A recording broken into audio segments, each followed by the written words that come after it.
Okay, everybody, welcome to the listing documents or the seller's forms class. We're using the forms as of July 1st, 2018. The new forms will be coming out July 1st, 2019. So until then, we're using this particular set of documents. There is a handout that all students are able to get. It can also be downloaded if you're watching this remotely or if you're watching this after it's been recorded. So we can get that to you. Okay. So the first thing is the agency disclosure brochure. This is referred to as the blue brochure many times. And it's very important that we can give this to our buyers and to our sellers. A couple things that we need to remember that are in this particular document is it talks about that the person is a customer at first. Now, since today we're dealing with listings, we're going to have this person be our client for sure, because when you list a property, we have a seller representation agreement. So we're explaining to them a little bit about what a customer is and that we're going to treat people that inquire about their home fairly, give them certain information, and disclose any adverse material facts that are associated with the property. Then we talk about being a client. Now we're going to be a client with our sellers because we will have that document shown. And we explain confidentiality and other things that we're able to do for them where they're a client. There's also a couple disclosures on this document. One talks about the important notice over here, never wire money without double checking that the wire instructions are correct. Then also down here, it talks about sold price of property is not confidential client information for either buyers or sellers and may be disclosed by a licensee. The important part about that is when somebody lists their property with us, they're using the multiple listing service. That's a form for advertising, marketing, sharing it with other people. So when a buyer comes in and they use the same service, we disclose the sales price to the service. And that's very important because it helps our other members, like appraisers, to be able to know what the value of the properties are, and it helps us come up with the values. So it's very important we have that there. Page 2, it continues on talking about agency representation, limited dual agency, so that can be explained a little bit more for it. And it talks about with or without assigned agents. It has certain information here that talks about what to look for in certain documents that we have. Then there's also 2 additional disclosures. Here it talks about the real estate licensees are not inspectors. So unless you and a licensee agree in writing, a brokerage and its licensees are not required to conduct an independent inspection of the property or to verify the accuracy or completeness of any statements or representations made regarding the property. Then the audio-video surveillance. We're finding more and more people have nanny cams or different little things. In fact, we had one time that somebody called up and got a hold of the listing agent and said, hey, no, they called the listing agent called the agent working with the buyers that was inside the house and says, hey, you're supposed to have your shoes off. Huh? Because they saw on the camera that people were inside the house and they didn't take their shoes off or use the booties. So just be very cautious. And by having this be disclosed here and it's on the blue brochure where we give it to all buyers and sellers, they're aware that possibly the homes could be videotaping or surveilling, watching over what's going on. It used to be that we always liked to sit down in the living room or something and sit and talk for a minute after we showed the home. That way they could kind of get a feel for the house. But now I don't really do that anymore because you could be talking about what you want to do and they're hearing the whole conversation. Then this next box here, if you sign a representation agreement or compensation agreement with the licensee, the contract is actually between you and the licensee's brokerage. The designated broker is the only person authorized to modify or cancel a brokerage contract. The licensee who gave you this brochure is licensed with, so on here you put down your company name. So today I'm going to be assuming we're all working with Keller Williams, so I'll put down Keller Williams Realty East Idaho, and then the office phone number, 208-529-8888. Then down here at the bottom, on some forms it's a tear off. Right there you can see that, or you can photocopy this for the different people, and they can have a copy as well. And then they sign and date that. Now, this is not a contract. It's just a receipt acknowledged. By signing below, it says, you acknowledge only that a licensee gave you a copy of this agency disclosure brochure. This document is not a contract, and signing it does not obligate you to anything. The Real Estate Commission requires that we give this blue brochure or the agency disclosure brochure out at the first substantial business contact. Any questions on the agency disclosure brochure? Okay, let's go to the next document in the packet, and that will be the lead-based paint document. Sitting on the back row, huh? Okay, and there's a handout right over there, and if you signed in too. Now there's two different copies of this lead-based paint disclosure brochure. This one right here that we're looking at is the one that the Idaho Realtors is supporting. You can see this where it shows check, so you can put a check mark here below. But there's also a different one. I'm going to exit out of here and go into a different section. Under all the forms, we have company, and depending what different association you're a member of, you might have other forms. So for me, I have several. I have the company ones, I have Pocatello's, I have the state association, I have Intermountain MLS, and then Fannie Mae. You most likely have our company, Idaho, and Fannie Mae. So under our company form, we have a lot of different things here. The disbursement form, home warranty and protection, HUD forms, lead disclosure, etc. So I'm going to click on this lead disclosure. Now, you could use this one if you like. It's slightly different. This particular one says you check one of these two below, but you initial here. So depending which form you have, you'll either be initialing or checking certain things with your buyers or sellers. Since we're dealing with sellers today, we'll talk about that. So at the top, we put down the address, and the sellers will either mark down that they know, it says here, A, presence of lead-based paint and or lead-based paint hazards. Check one below. The top one, they know of some, and here's what they are, or they have no knowledge of any, and they mark that second one. And then sellers would initial up here, both sellers, assuming there's two.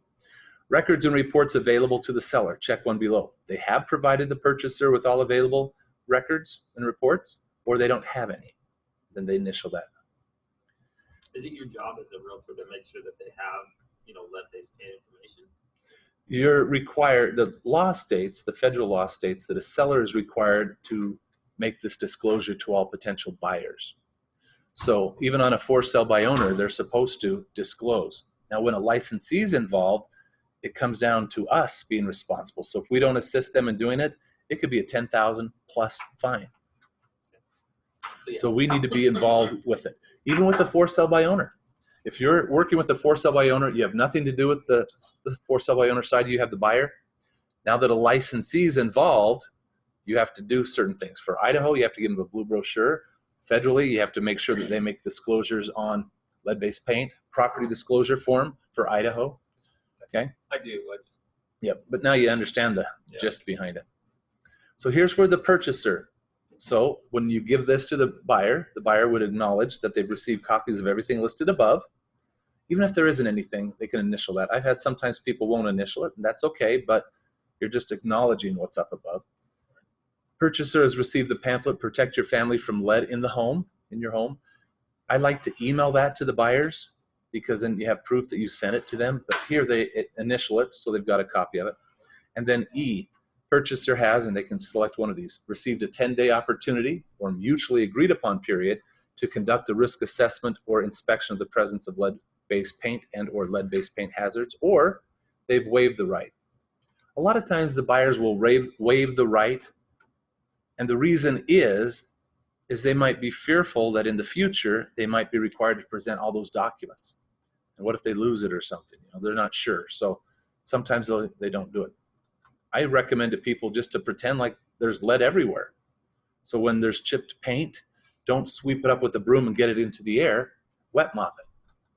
Clean it up that way. Encapsulate it. Paint over and seal it. Other things along those lines. The bottom part, agent's acknowledgement, initial. Agent has informed the seller of the seller's obligations under EPA rules and regulations and is aware of his or her responsibility to ensure compliance. So the agent working with the seller marks that. Now, does the agent work with the buyer initial here? No. It says the agent has informed the seller.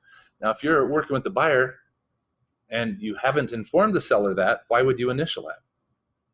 I've had a lot of agents initial it, and then I ask them, Why'd you initial it? Well, because there was a space there. Now, if you're working with the buyers and it's a for sale by owner, then yes, you would initial that. If you're working with the buyers and you also have it listed, you're going to sign down below twice because you're signing the agent working with the seller, and the agent working with the buyer, but you only need to initial it once up here. So seller sign and the agent working with the seller, and the buyer sign and the agent working with the buyers. Dates are important. This is supposed to be done before you write up an offer. So always check and since we're dealing with the sellers today, make sure you upload it into Navica, to the MLS system, so that a buyer or an agent working with the buyer can download it.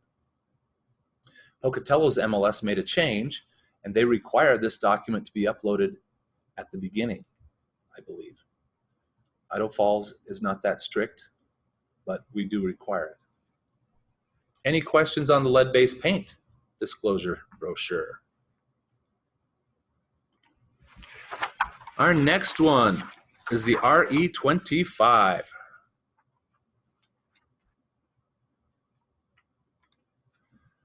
So we're getting to that one. That won't be under the company side. That'll be under the Idaho forms, RE25. There is the RE25A, which is the exempt form. And I'm kind of skipping over that form now. And the reason is we've had some concerns where an agent has made the decision for the seller that said that the property was exempt, and it wasn't. And we had a lawsuit, and it cost us, I think, $25,000 plus the company KW. and the agent, yeah, Wow. because of that. So it's recommended we give them this full disclosure brochure, and they can go through that.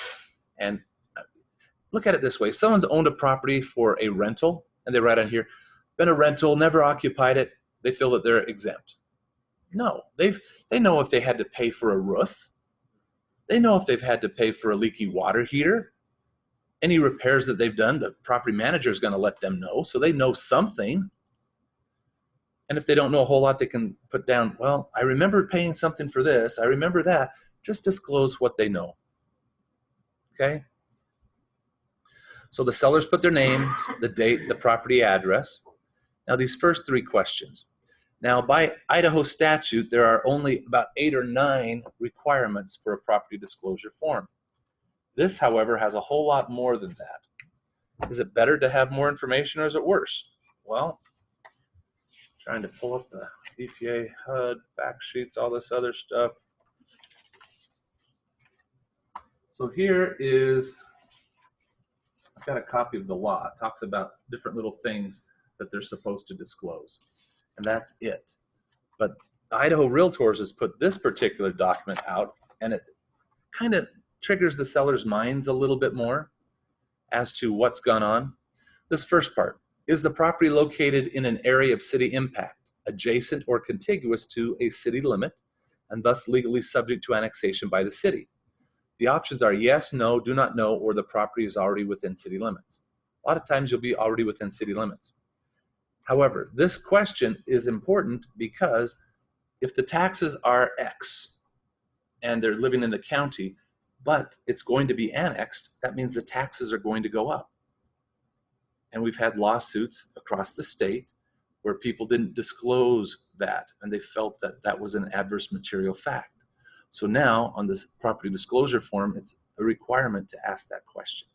Second thing, does the property, if not within the city limits, receive any city services, thus making it legally subject to annexation? They might be having water that's already been taken out to them, so it's getting close to being annexed. Does the property have a written consent to annex recorded in the county recorder's office, thus making it legally subject to annexation by the city? Well, that's public record. However, a new buyer may not know that. So if the seller knows it, they are to disclose it. Now this next section, we go through all the other pages, and there's a total of 4. And the purpose of the statement. This is not a statement made by the seller of the conditions. This is a statement made by the seller of the conditions and information concerning the property known by the seller. This is not a statement of any agent representing the seller, and no agent is authorized to make representations or verify representations concerning the condition of the property. Unless otherwise advised, the seller does not possess any expertise in construction, architectural engineering, or any other specific areas related to the construction or condition of the improvements on the property. Other than having lived at or owning the property, the seller possesses no greater knowledge than that which could be obtained upon careful inspection of the property by the potential buyer. Unless otherwise advised, the seller has not conducted any inspection of generally inaccessible areas such as the foundation or roof. This disclosure is not a warranty of any kind by the seller or by any agent representing the seller in this transaction. It is not a substitute for any inspections. The buyer is encouraged to obtain his or her own professional inspections. A lot of stuff there. So as we go through this, sometimes the seller will mark things, and they might mark something like the clothes dryer, that it's working. And they may not be planning to leave it. So sometimes there's mistakes that are made. So when I sit down with the seller, I like to pull this form up and, let's say it's a husband and wife. So one of the two people I'm going to go outside and put up the sign and lockbox with. The other one I'm going to have fill this out. Some agents say, oh, I'll come back and get this later. No, let's get it done right now and have all the documents that you need. So I sit down there and I have this form right in front of me and I go through it and I give them the pen in their hand so they have it. I read, built-in vacuum system. Here's your choices. None, not included, working, not working, do not know, and remarks. They go, well, and then there's going, and I said, who does the vacuuming? Oh, she does. Is she included? No, and they kind of laugh or something. So then we mark none, not included. Clothes dryer. Oh, it's working. And I grab their hand and I stop them from signing that. I go, okay, hold on. I thought you told me you're going to take your washer and dryer. Oh, yeah. So is it not included? Yeah, that's right. Okay, not included. Clothes washer, not included. Dishwasher. Okay, it's working. And then they start to go on. So they do that. Now, if they ever have a question, should I disclose this? I always default to say it doesn't hurt. Over disclosure, I think, would be better. Oh, we had a mouse in the house. Okay, put it down. What did you do about it? Most homes periodically might have mice. How about a leaky, one of the kids put a hose down the window well? Disclose it and say what you did to fix it. Because when they come and look at it, they're going to see this little watermark on the bottom of the floor, and on the property disclosure it says, oh, we've never had any problems. So now they're thinking you're lying about stuff. So it'd be better to say, yes, X number of years ago, our 3-year-old son put a hose in the window well and it flooded, that we've had it taken care of. We're not aware of any problems, etc. We pulled up the carpet, we dried it out, the mat, all this stuff, and just explain. If you need to attach more documents or more pages to this, that's okay. So you go through this whole page, have the seller's initial and date on the bottom. Same thing on page 2. Now here, are you aware of any site drainage problems? Have there been any water intrusions? Have you had the property inspected for mold? And if so, what copies do you have? And it just goes through asking more questions. Water heaters, water softeners. Septic system, water's provided by a public system, a community system, or private. Shared well, how old the roof is, hazardous materials. So the initial and date at the bottom of each of those pages. Are you aware of any other existing problems concerning the property, including legal, physical, product defects, or other items that are not already listed? Then they can put some things down. And here, the seller's sign and the buyer's sign. Now let's read a little bit about this right here. It says, now this is as of the date that this was filled out. So as of today, if they fill it out, this is the condition of the property. Things can change between now and when the property sells. So if there's a change, the sellers can either fill out a whole brand new one, or they can amend it, and I'll show you down below that they make any changes to it. Seller and buyer understand and acknowledge that the statements contained herein are the representations of the seller regarding the condition of the property. No statement made herein is a statement of the seller's agents or agents, so similar to what it said up above. And no agent is authorized to make any statement, blah, blah, blah, blah. Goes on. Then it says, the buyer may, at the buyer's option and expense, consult with any independent qualified inspector to assess or detect the presence of any known or suspected hazardous conditions. Then it says the buyer, so the seller signed, then it says buyer hereby acknowledges receipt of a copy of this disclosure. Buyer may only exercise buyer's statutory right to rescind the purchase and sale agreement within 3 business days following receipt of this disclosure statement by a written, signed, and dated document that is delivered to the seller or his agents by personal delivery, ordinary or certified mail, or facsimile transmission. Per statute, the buyer's rescission must be based on a specific objection to a disclosure in the disclosure statement. The notice of statutory rescission must specifically identify the disclosure objected to by the buyer. If no signed notice of rescission is received by the seller within the 3 business day period, buyer's statutory right to rescind is waived. The statutory rescission referenced in this section is separate and distinct from and does not affect any rescission, cancellation, or contingency term enumerated in any other written document related to this transaction, included but not limited to the purchase and sale agreement. Okay, so it's important that they get this document. We like it that they get it at the time that they write up the offer, because on the purchase and sale agreement, you can mark that they've got it. If not, we have to look at the dates on here when it was signed by the buyer, because if they didn't sign it and we have 3 business days and closing happens on business day number 2, because somebody forgot to get it signed, we have a problem. We have to wait for those 3 days, or they can acknowledge that they will give up their 3-day time frame. Otherwise, they could rescind the contract a day after it closed. According to the law, it's very difficult to do, but it's possible. So here's the amended disclosure. So if there's any changes, the seller can make an amendment here and put down their signatures, and then the buyers can take a look at those new things and have 3 days again. Any questions on that document? Where does the buyer sign to negate their 3 days? It would not be on this form. They'll have to put something in writing to them, like a notice to terminate contract, release earnest money. They could use that form, RE20. Okay. RE16 is our next one that we're going to be dealing with. So the seller representation agreement.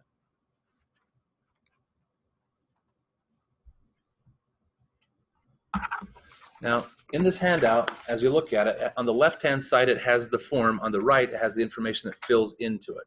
So on all these documents, as you're going through it, you can kind of see that. So here we put down the date, agent, so that would be your name. Sellers put down their names. Now take it from the property disclosure form, not disclosure, property profile, the listing packet. Because on the last recorded deed, it will show who title is vested in, John and Sue Smith. Okay, so if that's the case, we want to make sure that we have John and Sue Smith that are signing the documents. If it's John and Sally, then we need to ask what happened to Sue. Okay, maybe there's a divorce. Maybe Sue passed away. Maybe Sue was the mom or something like that. Who knows? But we have to make sure that we can have title be cleared, because all those chains of title, if you remember in class, if it passed from these 2 people, we have to make sure that these 2 people pass it on to the next people. Okay, so we put down the seller's names. I get questions many times that say, oh, I have a person that has a power of attorney. So do I put down the person with the power of attorney? My question to them would be, who owns the property? Well, they have the right to sell it, okay, but who owns the property? You put down the name of the owner. Power of attorney lets the person act on behalf of that person. So when they sign, they're going to sign John Smith by Fred Flintstone, power of attorney for, and stuff like that. Now let's read this first paragraph, because I don't think many times people read this or on the buyer rep that first paragraph. Let's see what really is being obligated here. Seller blank retains Michael James Johnston, broker of Keller Williams Realty East Idaho, as seller's exclusive broker to sell, lease, or exchange the property described below, hereafter property, on the terms stated herein, or on other terms agreed to in writing by the seller in future negotiations with any buyer. I've had some people say, well, I don't want to have to sell to you in a certain case or something like that if it's not an agreement. Well, here it gives them the right that they know that if it's upon a term or condition that they agree to, then a brokerage fee would be owed. I've had attorneys argue argue with me about that. Seller retains the broker and grants to the broker the exclusive right to represent the seller, where the seller is represented by only one broker for the duration stated herein and for the express purpose of representing the seller in the sale, lease, or exchange of the property. Further, seller agrees, warrants, and acknowledges that seller has not and shall not enter into any seller representation agreement with another broker to sell, lease, or exchange the property during the effective term of this agreement. Seller agrees to indemnify and hold the above listed broker harmless from any claim brought by any other broker or real estate salesperson for compensation claimed for assisting the seller during the duration of this agreement. By appointing broker as the seller's exclusive real estate broker, seller agrees to conduct all negotiations to sell the property through the broker and to refer to the broker all inquiries or leads received in any form from real estate brokers, salespersons, prospective buyers, or any other source during the time this exclusive seller representation agreement is in effect. Somebody comes and knocks on their door. Hey, I'd like to take a look at your house. What is the seller obligated to do? Let you know. The agent is the one. Now, an advantage of that is we don't want some crazy person coming to their home. So say, oh, it's not a good time. Have them have some cards, and you give them a card. Call Mike, let him know, and he'll arrange a time for you. We want to make sure that these people are pre-qualified at least, if not pre-approved, so we know that they can even buy the home. We don't want just looky-loos or people that are coming around to kind of see what's inside the house so they can steal something. Okay? So if you read that paragraph to them, they then understand that no matter what happens, you're going to be compensated. And you're going to do certain things that you're going to deserve and earn that. You're going to market the property. You're going to do certain things. Property address and or legal description. So we put down the address here. The county, city, state. We filled that one in automatically because we can only sell in Idaho. And the zip code. Legal and or property description.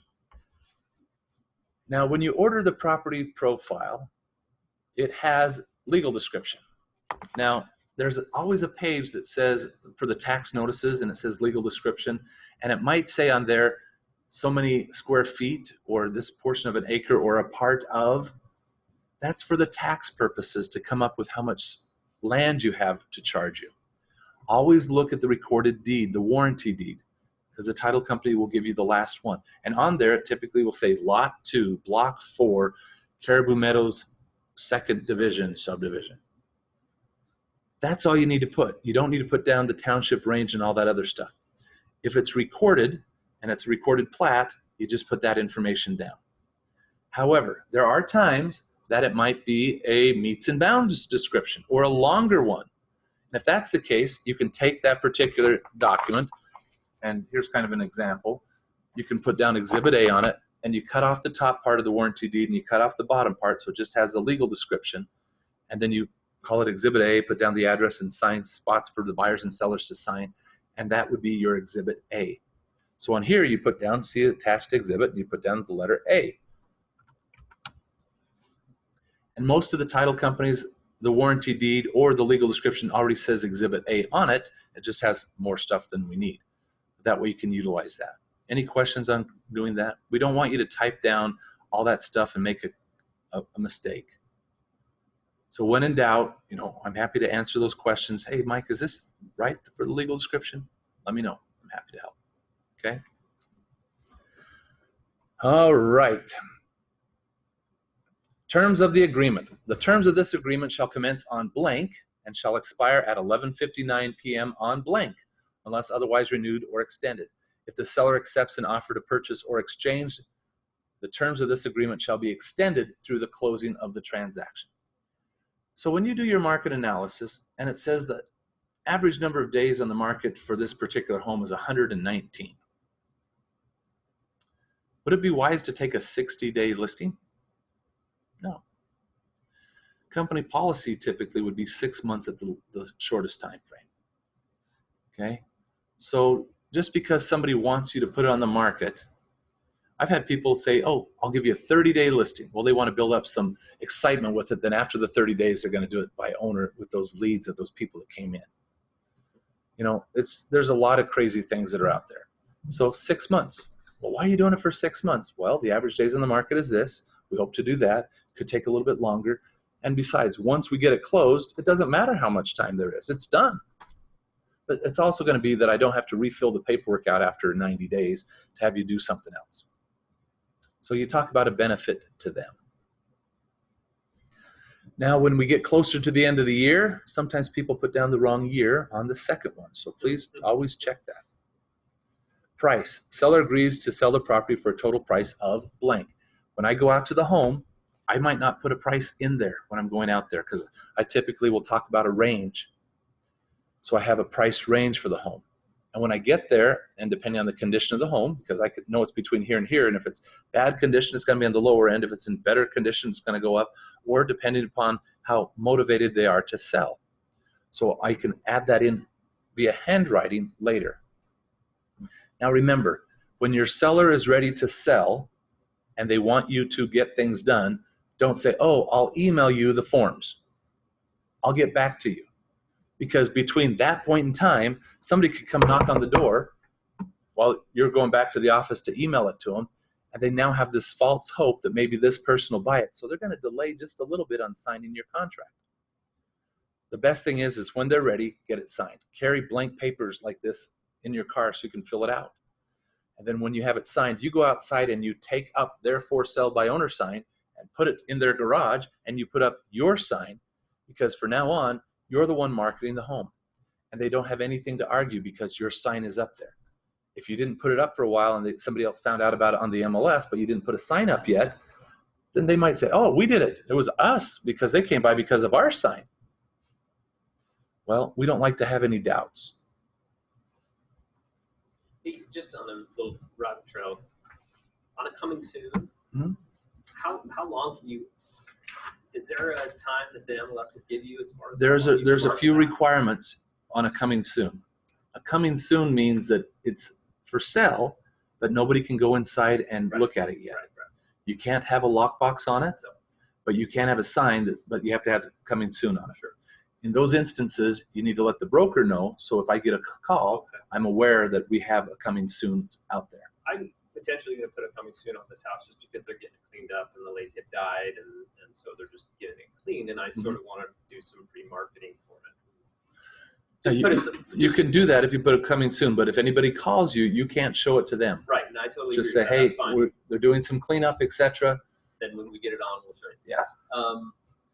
But is there a time that, like a month, 2 weeks, you just make sure that it says that on the seller's or the because on the listing agreement, seller rep to be held off the market until such and such a date of time. Now there are times when people will do an office only listing.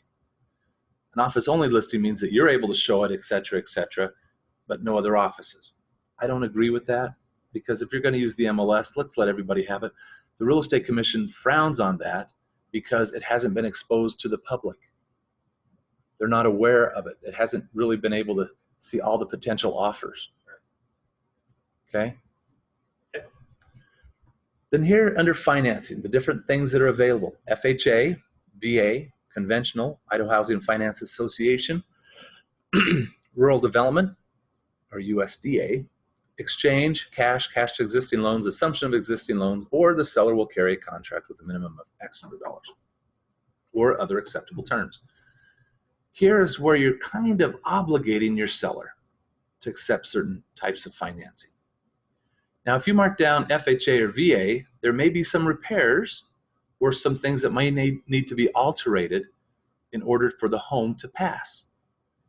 If you just mark conventional and cash, anybody can come in and propose a different type of financing, but if they're searching on the MLS for homes that qualify for this type of financing already, it will probably not pull up. So I always like to look at the homes to see if I feel that they would qualify for an FHA loan. And if they would, then I'd say, Mr. and Mrs. Seller, here's some of the things that I'm noticing. I could miss something, but here's a few things that we need to modify if we want to attract a buyer that's going with an FHA loan. It could be tripping carpet that's been torn up or something, missing a handrail going down the steps, not having a pop-off valve or the extender on the water heater within about 8 inches of the ground, not having the water heater secured to the wall for an earthquake strap. What? Chip paint. Chip paint, or even chipped metal in sinks, broken windows, a bad roof. You know, the list goes on, but you start to learn some of those things. A vapor barrier in the basement. So if the home has a dugout basement, there's dirt there. Well, you need to have a vapor barrier. There's other things that have to be done. So if there's a lot of repairs, then maybe it's not going to qualify. When you talk about bedrooms, Mhm. To call a bedroom needs a closet and Now, a window, right? Now it depends. Okay. If you're going with a USDA loan, urban rural development loan, they have a way of counting things a certain way. FHA has a way of counting things. The MLS finally came out with rules that says if you're going to list it as a bedroom, here's what you're required to have: a window, a closet or an armoire, something to hang clothes, a heat source, all 4 walls, and a door type stuff. Now, that doesn't necessarily count for a rural development loan. Rural development loan might count it as a bedroom, but the basement itself has to have at least 2 ways out: the stairs and a big cutout window in one of the rooms downstairs. Now, is that? It depends. Yeah, that's what I was wondering. Okay. I've seen times that they said if you're going to use these 2 rooms, both of them need to be cut out. We've got waivers that they only had to have 1 get cut out. So it depends. So that's why the rules for a bedroom are one thing for the MLS, but for financing it could be another. And we don't want people to say, "Oh, I bought this home. It said it was 5 bedrooms." And it's not really 5 bedrooms. It's only 3. The ones downstairs don't count. Well, that could be the case based on their loan. Sometimes they don't count the basements at all for any value. When you're listing the property, Mhm. and it has those qualifications at the end. Then I would Do put you it down. list it at a- Yes. That's what I was thinking. Okay? Because that way they can look at it. Yeah. Brokerage fee. Now you're hearing nationwide all these problems and people getting sued because of the brokerage fee, that the sellers or the agents are forcing the brokerage fee to be paid for the people working with the buyers. Our forms are a little bit different. Here it says, a broker or any person, including the seller, if they procure a purchaser ready, willing, and able to purchase, transfer, or exchange the property on the terms stated herein, or on any other price and terms agreed to in writing, the seller agrees to pay a total brokerage fee of blank % of the contract or purchase price, or X number of dollars. Okay, our company policy: anything between 0 and 30,000 is a 10% brokerage fee. Between 30 and 100 is a 7% brokerage fee. Over 100, it's a 6% brokerage fee, of which we typically share half of that with the other side. So if, let's say it's going to be a 6%. So we put down 6% there. Then it says, of this total brokerage fee, 3% of the contract purchase price, or X number of dollars, will be shared with the cooperating brokerage unless otherwise agreed to in writing. So we're disclosing to the sellers up front, hey, we are sharing, or the person bringing the buyer is being compensated.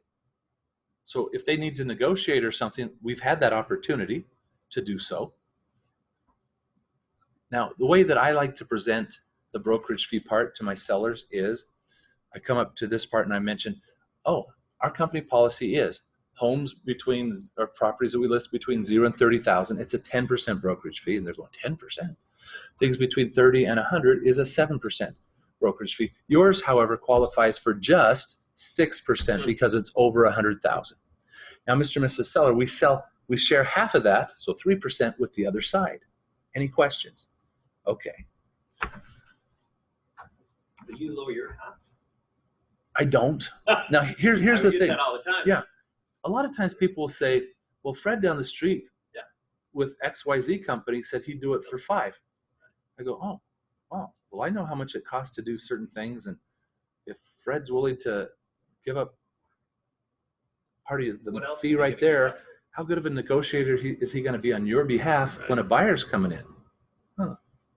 And I let them decide.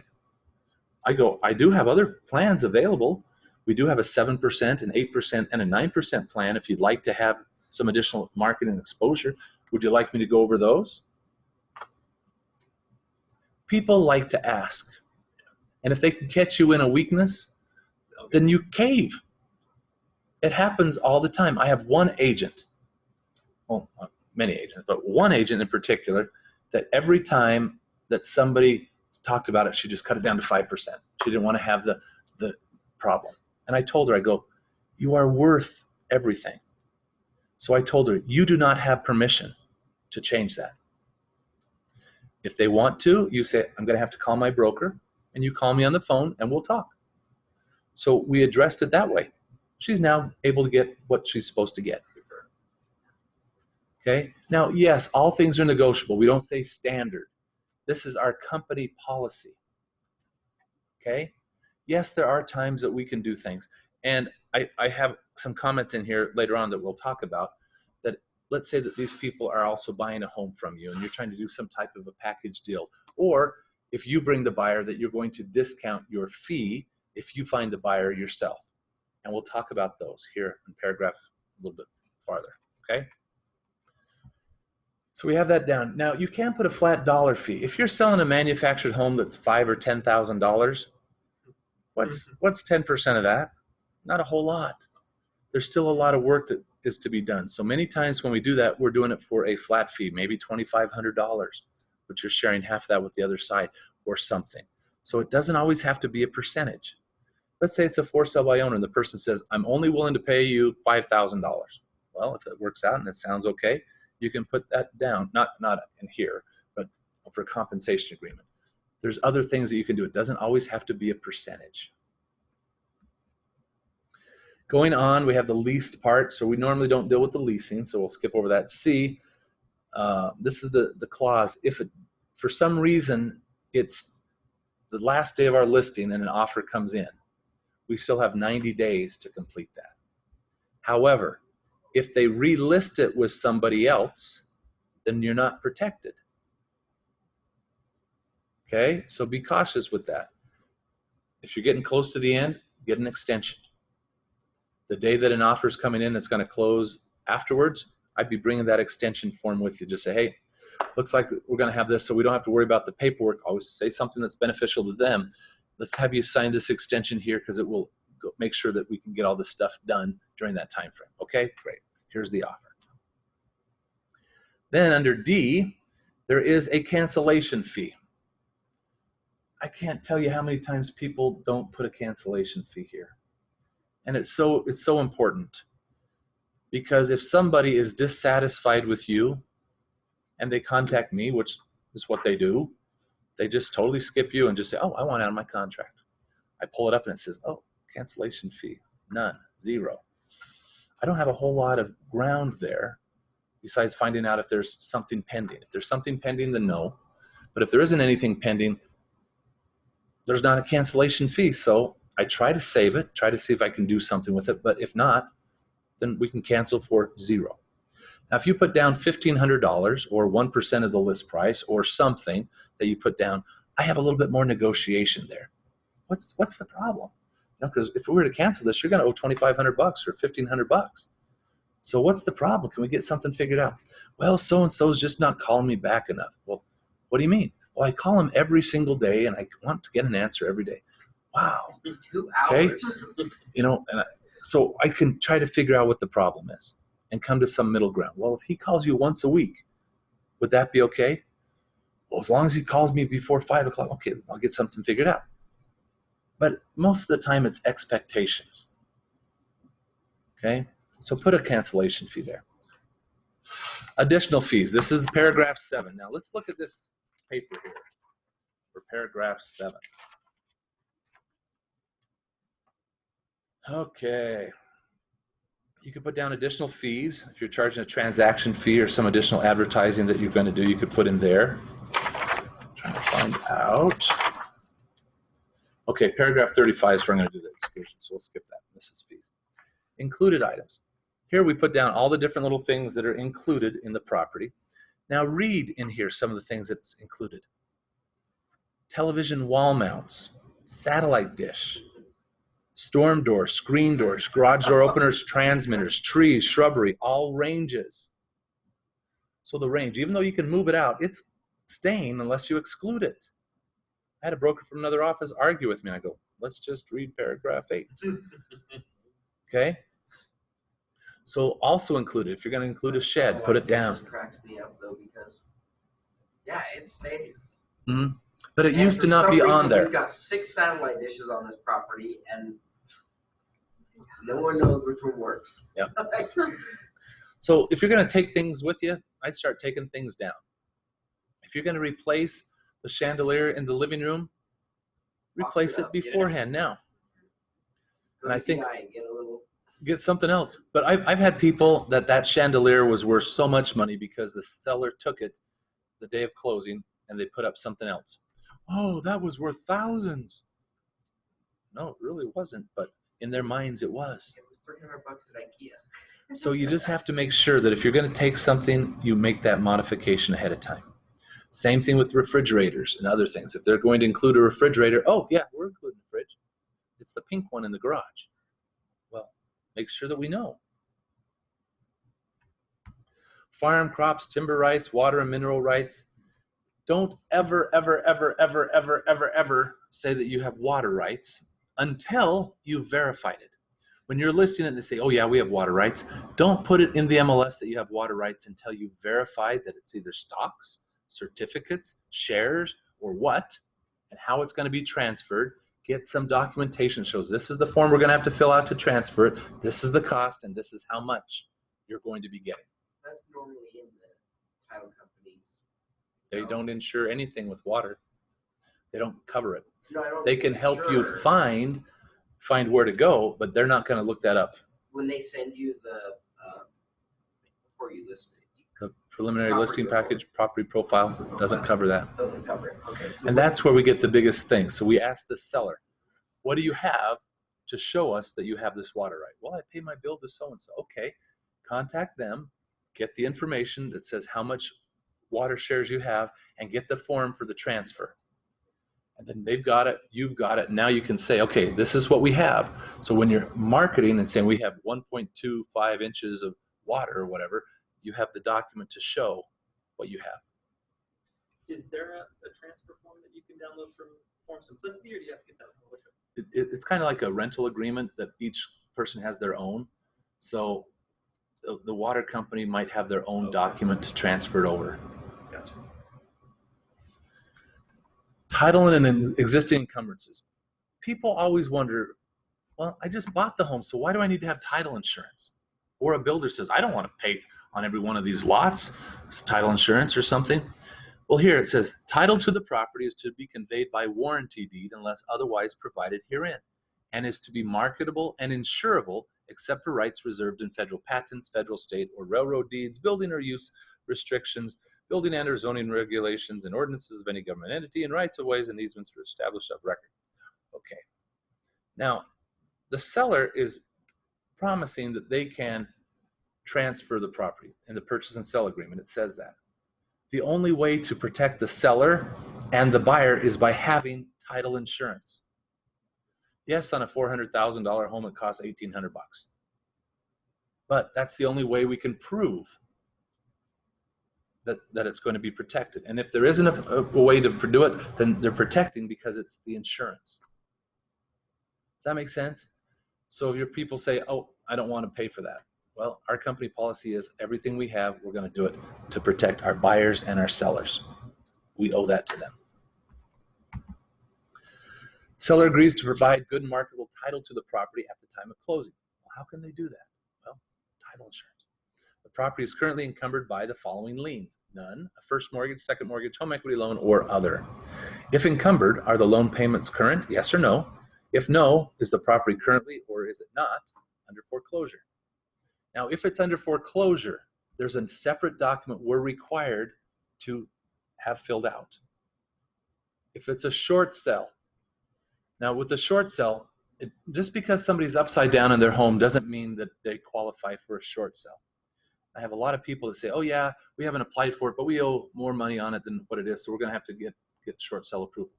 Well, if you haven't started on it, It's going to take a long time. I've had some that's taken over a year before we were able to close on it. But the borrower has to qualify, so that means the seller, and the property has to qualify. Just because you owe more on it doesn't mean that you're going to qualify. It's just like the stock market. I bought it at 50 and it goes up to 75.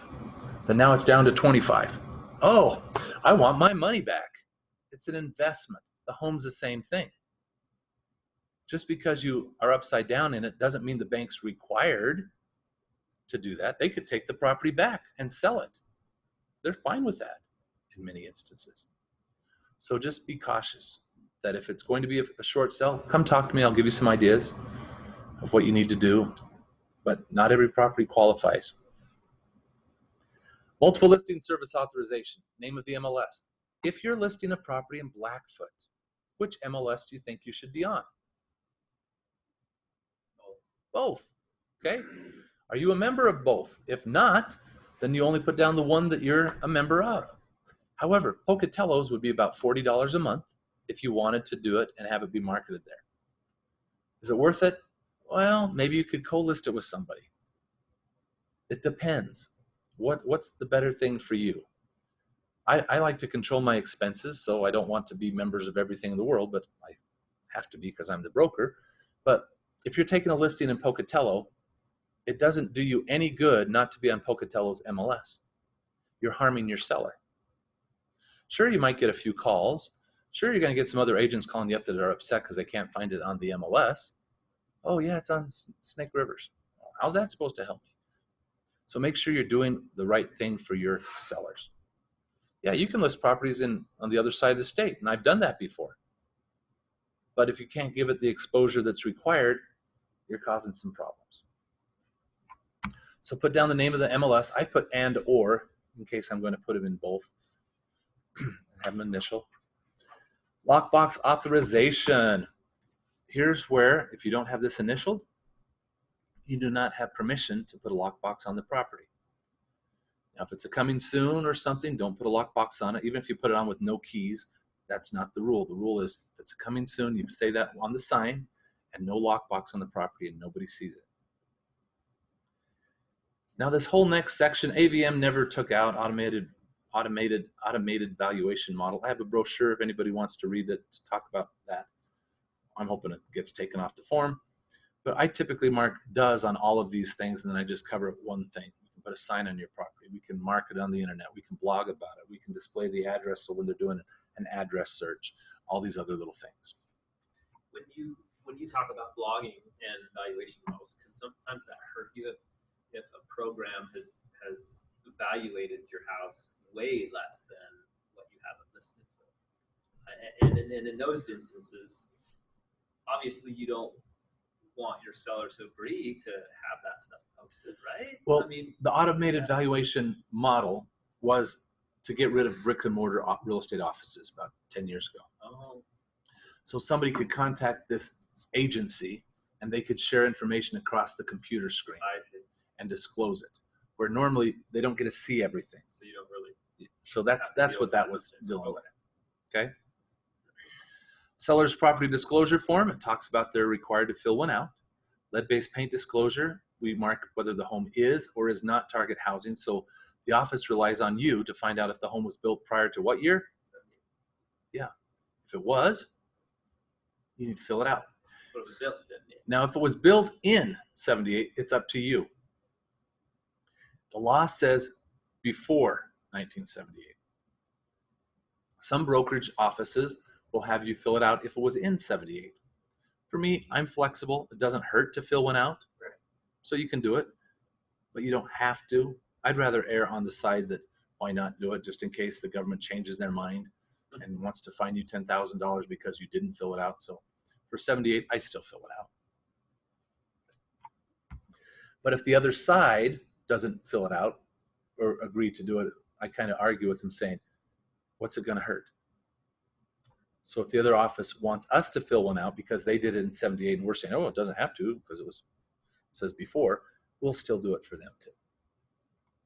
Transaction-related service disclaimer. This is where we talk about if you were to make a recommendation to the seller that says They might want to use so-and-so for lawn care.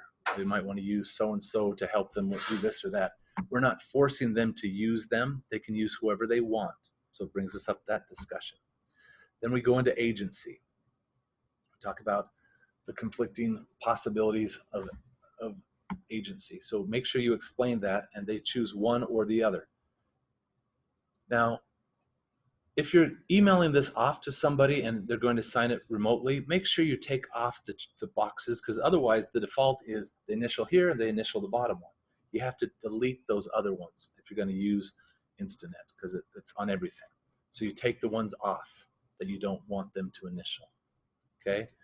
It's always best to do it live and in person, and don't just email documents to different people. If you're going to contact them, talk to them on the phone. I'm going to send you this. They get it. Then you go through it with them.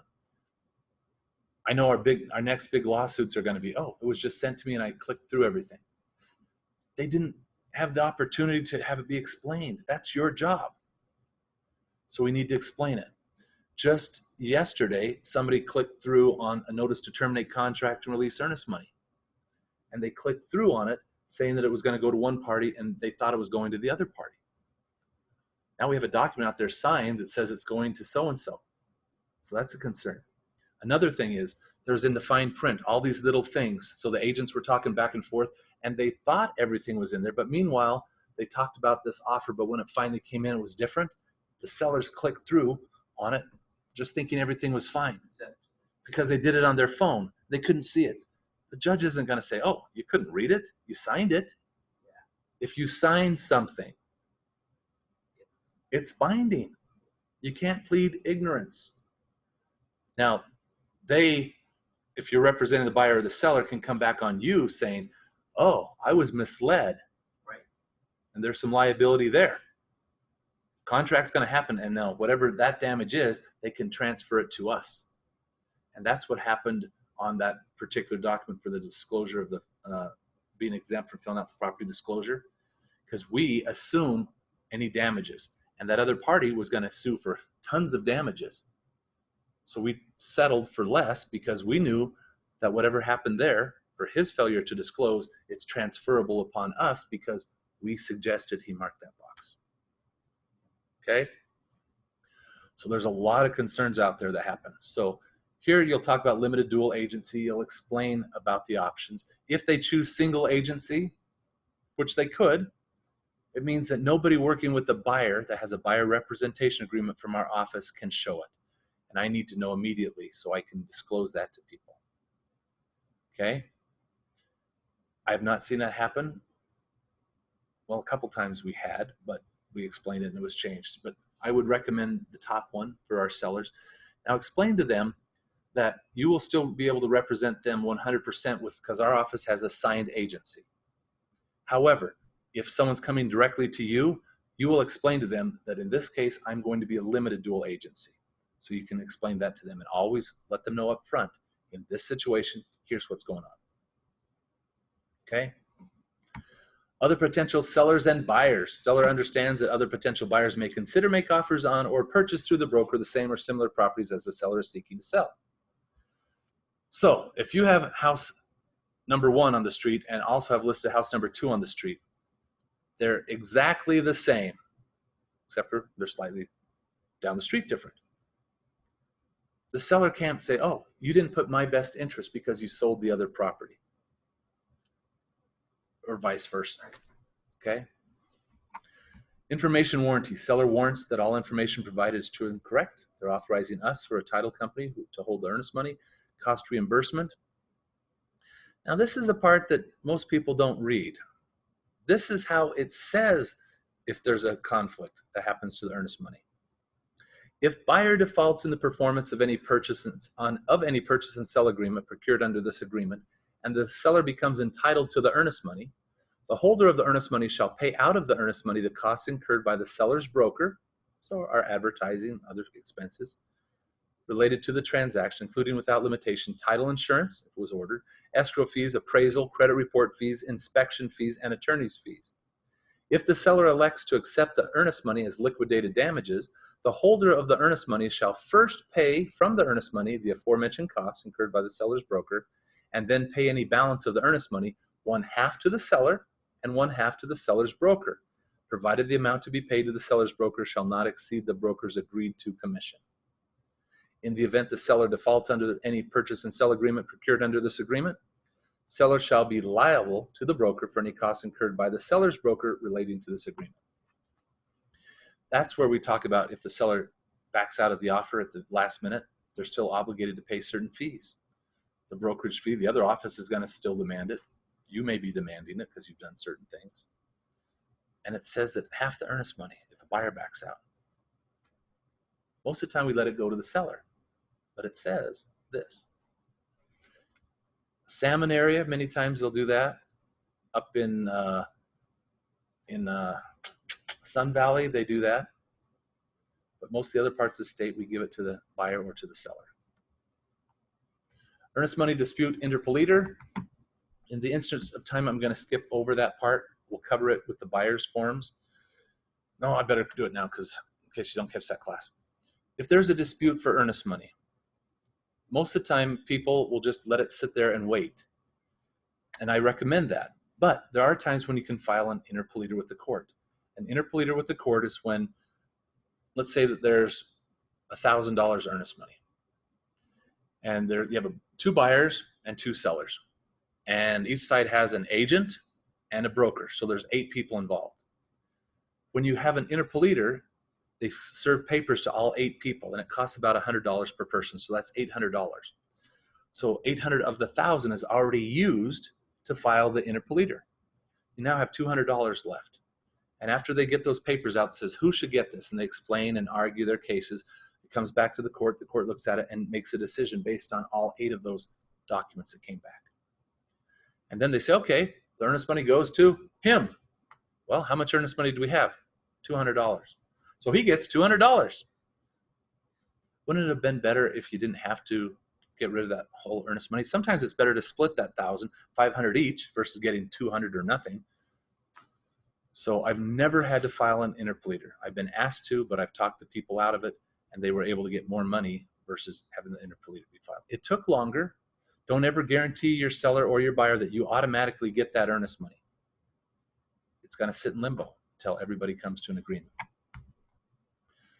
Last page, general provisions, wire transfer warning, non-disclosure, singular and plural, merger, times of the essence, severability. Brokers are required to present all written offers up until the time of closing.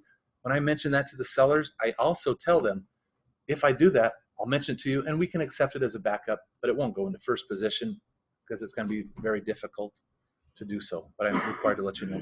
Then communication. Failure of a seller to reasonably maintain communication with the broker is a breach of this agreement. Now under 36, this is the one that I wanted to cover. Let's say that you're listing a for sale by owner, and they want to exclude somebody. So here on the paper, I wrote down a thing. So it says, the seller wishes to exclude a buyer for a period of time. Here's the way that you could do that. Quote, in the event that John and Sue Smith make an acceptable offer on this property by 5 p.m. on July 24th, 201X, then the total brokerage fee would be 3%. If they make an offer after 5:01 p.m. on July 24th, 201X, so the same day, but it's just 1 minute later, then the brokerage fee would be the full amount. Now, how many days do you typically give? I think maybe 10 days, but I like to have an actual date instead of say within 10 days, I'll say by such and such a date. Now, the reason why I do that is the buyer doesn't have to come up with all their financing and everything. It's just like a regular person. If they're going to write up an offer that's acceptable, they should know within 10 days or within 7 days, because you're going to hold off some of your marketing until that happens. They should still be happy because you have it written up and you'll still assist them. But you just now can stop the marketing part of it. So I would give the exclusion only 7 to 10 calendar days. Why? And it explains that. Now, if you were to have a change in the brokerage fee, let's say that you offered to reduce the total brokerage fee if you personally were able to bring in the buyer, you can write down something like this. In the event that Fred Agent, your name, writes up an acceptable offer with the buyer and the seller on this property, then the brokerage fee will be blank %. I don't always like to say in the event that we write up, because then they're saying, oh, Keller Williams. Oh, yeah, that's Keller Williams on both sides. It should only be this. No, in the event that you So that's why you put your name down. It's clear, because otherwise they think, well, it was your office, and they expect it to be reduced. Okay, so that's the information there. Now, if you were to do that difference on that bottom part, talking about if you were to change it, on the MLS, there's a spot that you have to mark dual or variable commission. This, you need to say yes on that. And then if the other agent calls you and says, I notice it's a dual or variable commission, what is the difference? Well, in the event that I were to write it up, it would be 1% difference. So it's only going to be a 5% commission instead of it being a 6 or something like that. You don't tell them the whole amount, you just say it's a 1% difference. Or if there isn't anything on there, just say the other offer isn't coming from me, so there isn't a difference. But if there is, then you need to make sure you answer that question if they ask. If they don't ask, you've disclosed it on the MLS, and that's all you have to do. Okay, so that's that form. Compensation form with the seller is the next one. I'm just going really quick because we're over our hour. On that, it's similar to our other form, but you're not representing them. You still give them the agency disclosure brochure. You can put a flat fee in there. Like I mentioned, it could be $5,000 or whatever you're going to put down. So that's available to be put in there and it's signed by everybody. Then we have the foreclosure document. So if it's a foreclosure, you need to use this form, the RE42. If it's a short sell, there's the short sell addendum here. Those two we haven't been using a whole lot lately, so I'm not spending a whole lot of time with them. Then that's pretty much all of the stuff. Yeah. So in the event that the first sale by owner does not want to compensate you, Mhm. or they're like, if we're gonna give you, I'll give you $500, but that's all you're getting out of me. Okay. And I've got a representation agreement with my buyer saying they're gonna pay 3%, Mhm. and there's $1,500 worth of commissions there. Right. So you can still, it says on the buyer rep that you will approach the seller. And if they don't, then the buyer would be obligated. I understand that. So then my question is, taking that one step further, how does that play out in reality? Does it come out in closing costs? Mhm. The title company Because sees if you that have a and- compensation agreement that says it's $500 that they're willing to pay, you're getting compensation from the seller from $500. You're getting the other $1,500 from the buyer, because you'll fill out the closing thing with the title company that shows where the costs are coming from. 500 of the commissions coming from the seller, 1,500 is coming from the buyer. But always talk to your buyer ahead of time, because many times they think it's all coming from there. Right. And if it's not, just say, okay, in this instance, I've tried to get the brokerage fee paid for or by them, and they're only willing to pay $500. So you'd be obligated for the other $1,500. Do you want to continue with that? Yes. Do we still want to do this? Or do we want to look at other things and come back to this one later? The other situation I heard has come up in the past, and maybe you speak to experience, the voice of experience here. Oh boy. But have you had situations where, for whatever reason, your listing agent, you got two agents involved, Century 21 or whatever, AKW or whoever, and the listing agent says, I'm not going to split this commission. I'm only going to give you X amount, not. It's whatever shows on the MLS. It doesn't matter. They do not need to disclose that they're getting a 10% brokerage fee. All that matters is what they're showing in the MLS that they're giving to you. And if you show the property and you see that that's only a 1% or a 2% or whatever, you've already agreed to that amount. Okay, so you couldn't go back to the buyer and say, look, they're not paying me. Well, you can if you have a buyer rep agreement, Okay. but you know it up front, even Right. before you're showing it. It says, Right. when I'm showing this property, they're going to give me, let's say, 2%. I gotta look on the MLS. Okay, and see so what it always look says. that, and always I have print to off that see. sheet, because it says BA for buyer's agent, and it says non for non-agent. So if they want to get picky, they could start changing that says if you're representing a buyer, so a buyer's agent, 0. That means you're going to have to get it from your people. A non-agent, meaning you're not representing the buyer, will pay you 3 or something. All right. Any other questions? If not, I'm going to stop this class. It's been a pleasure having you here. If you have any questions, please let me know. Thanks.